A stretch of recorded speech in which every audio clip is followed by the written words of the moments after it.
Shalom, all praise to Yahweh Shah, Pt.1 Gms.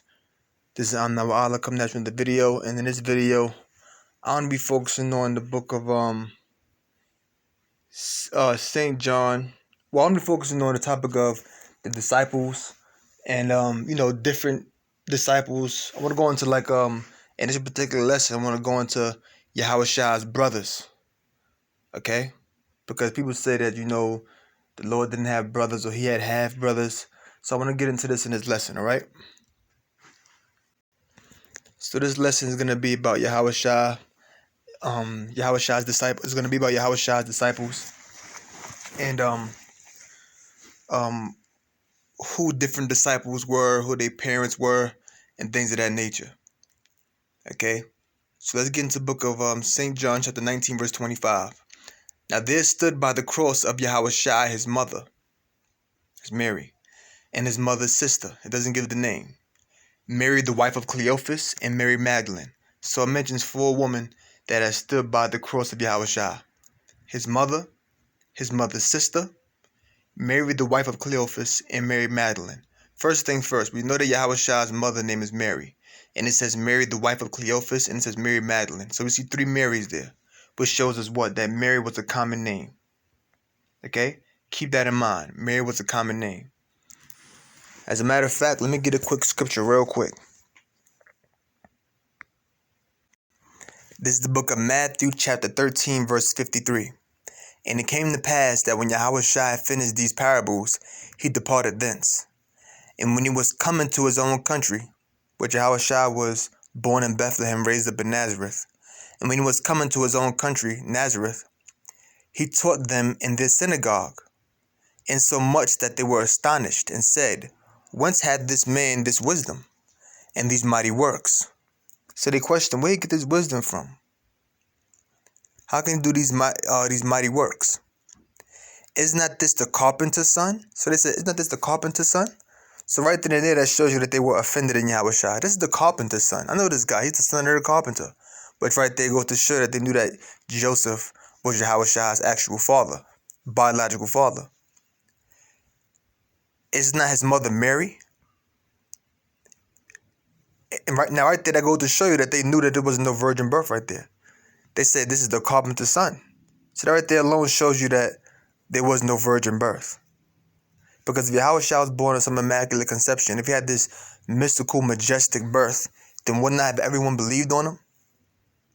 Wouldn't not have everyone believed on Yahweh Shah if that was the case? They would have all believed on him. Because they would have all known that his mother gave birth without ever having sex. So they said, this has to be the son of the Most High. But see, Yahweh Shah wasn't born like that. Let me get a quick scripture real quick. This is the book of Zechariah chapter 9, verse 9. Rejoice greatly, O daughter of Zion. Shout, O daughter of Jerusalem. Behold, thy king cometh unto thee. He is just and having salvation, lowly, and riding upon an ass, and upon a colt the foal of an ass. The point was lowly. So Yahweh Shah came lowly, meaning Yahweh Shah came humble. Look at that word lowly real quick. See what the word lowly means. Lowly, low in status or importance, humble, to a low degree, in a low manner. Now it says, this is a definition from Oxford Languages. So it means low in status. So Yahweh Shah came low in status. You look at that word lowly in Merriam-Webster, it says not lofty or grand, commonplace, ordinary. So Yahweh Shah came ordinary. Here it goes in dictionary.com. In a low position, manner, or degree, a lowly place, shelf. Here it is on collinsdictionary.com. Humble, the word lowly. Humble in station, condition, or nature. So Yahweh Shah came in a humble station, a low station. So guess what? Yahweh Shah was born of the way we were all born, of our fathers and mothers having sex with each other. That's how Yahweh Shah was born. He came lowly, he came humble. Had Yahweh Shah's birth been majestic and mystical the way the world likes to see him, they all would have believed in Yahweh Shah. Which therefore means what?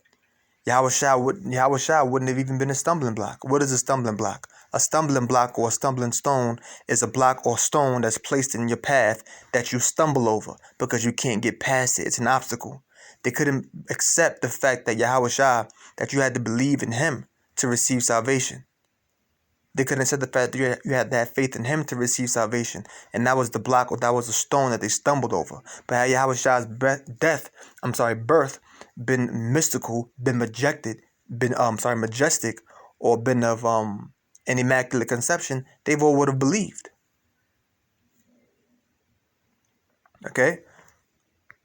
Let's go back. Back in St. John chapter 19, Matthew. Back in Matthew chapter 13, verse 55. Is not this the carpenter's son? Is not his mother called Mary, and his brethren, James and Joses, and Simon and Judas? His brethren is talking about his biological brethren, his biological brothers. And his sisters, are they not all with us? Whence then had this man all these things? So right then and there, it showed you that they knew that Yahweh Shah had brothers and that Yahweh Shah had sisters. Biological brothers, biological sisters. Let's get a quick scripture. This is the book of Matthew chapter 1 verse 24. Then Joseph, being raised from his sleep, did as the angel of the Lord had bidden him, and took unto him his wife. This is when Gabriel had warned Joseph in a dream. Okay?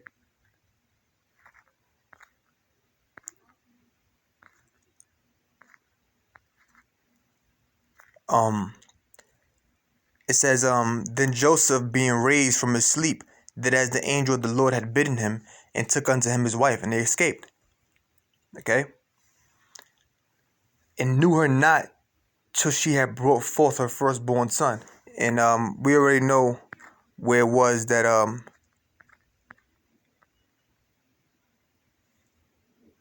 he had escaped to. Okay? Let me get a quick scripture on that real quick. Matthew 2:13. And when they were departed, departed, behold, the angel of the Lord appeared to Joseph in a dream, saying, Arise and take the young child and his mother and flee into Egypt, and be thou there until I bring thee word, for Herod will seek the young child to destroy him. When he arose, he took the young child and his mother by night and departed to Egypt. So we know they fled to Egypt. Let's go back.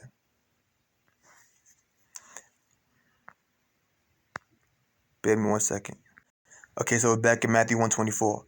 Then Joseph, being raised from his sleep, did as the angel of the Lord had bidden him, and took unto him his wife, and knew her not till she had brought forth her firstborn son, and called his name Yahweh Shah.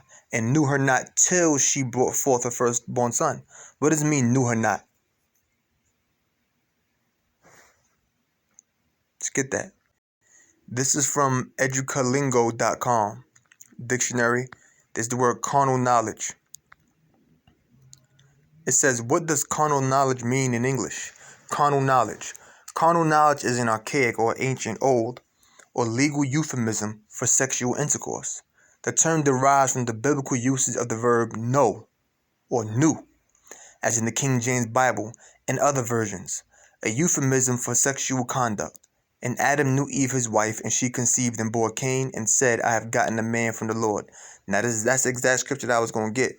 Let's get Genesis 4:1. Genesis 4:1. We just read on that website, but I'm going to read it from here from the Blue Letter website, blueletterbible.com.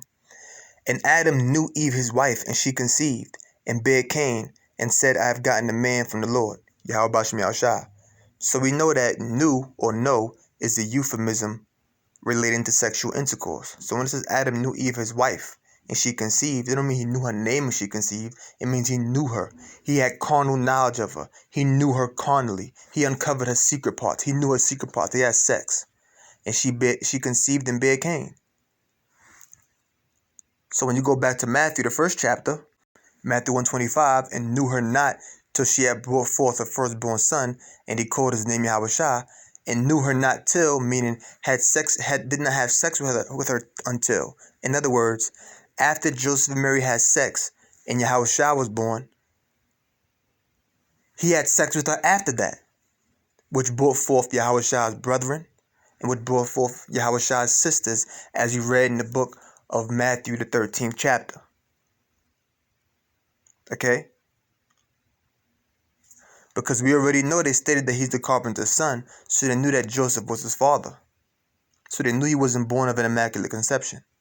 And then it said his brethren, and it said his sisters.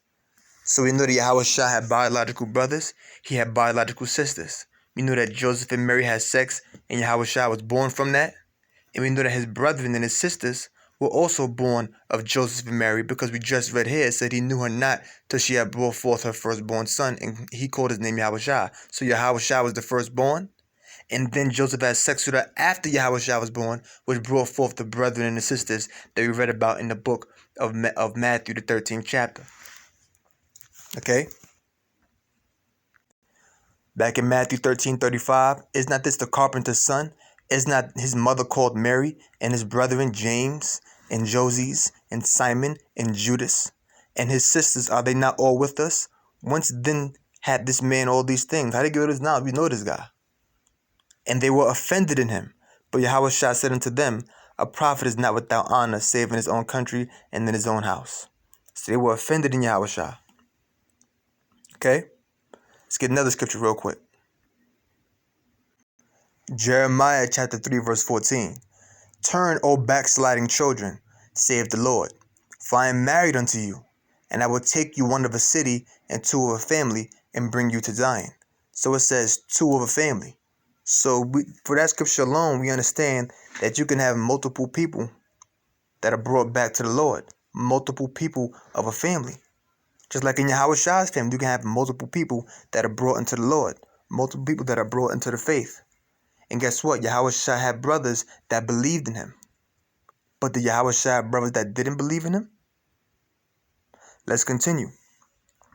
And when you go back to Matthew 13:35, let's get that real quick. Okay? Matthew 13:35. Is not this the carpenter's son? Is not his mother called Mary, and his brethren James and Joses and Simon and Judas? James and Judas were a part of the ministry. They believed in him. Okay? And this is the James that wrote the book of James, and that was the Jude that wrote the book of Jude. But let's get some more scriptures. Galatians chapter 1 verse 18. Then after 3 years I went up to Jerusalem to see Peter, and abode with him 15 days. But other of the apostles saw I none, save James, the Lord's brother. So this is the apostle Paul speaking. And he said, the other apostles, but other of the apostles saw I none, save James, the Lord's brother. But check this out though. That James, the Lord's brother, he was not a part of the 12. And we're going to get into that later on in this lesson. Okay? So we know that Yahweh Shah has a brother named James. And this James was not a part of the 12. He had 4 brothers that mentioned: Simon, Joses, James, and Jude. Simon and Joses did not believe. James and Jude did. This particular James was an apostle, but he wasn't a part of the 12 apostles or the 12 disciples who in turn became apostles. Because remember, Paul was apostle too, but Paul wasn't a part of the 12. This James, the Lord's brother, his biological brother, he was not a part of the 12. Okay? So let's go to the next scripture. This is the book of Jude, chapter 1, verse 1. Jude, the servant of Yahweh Shah, and brother of James, to them that are sanctified by the Most High the Father, and preserved in Yahweh Shah and called. So the point is, it says, Jude, the servant of Yahweh Shah, and brother of James. So this particular Jude had a brother named James. Okay? This Jude had a brother named James. And that was the same James that we just read about in the book of Galatians, the 1st chapter, in the 18th and 19th verse. As a matter of fact, let me get something for y'all from the Zondervan Bible Dictionary. This is from page 299. This is from the Zondervan Compact Bible Dictionary, page 299. This is from this is the word Jude. Jude, writer of the last of the epistles in the New Testament. Both James and Jude, in the opening of their epistles, showed their Christian humility and their faith in the deity of Yahweh Shah by referring to themselves as bondservants of Yahweh Shah rather than his brothers in the flesh. So even in the compact Zondervan Bible Dictionary, it says on page 299, look at the word Jude, It says, writer of the last of the epistles in the New Testament. Both James and Jude, in the opening of their epistles, showed their Christian humility and their faith in the deity of Yahushua by referring to themselves as bondservants of Yahushua rather than his brothers in the flesh.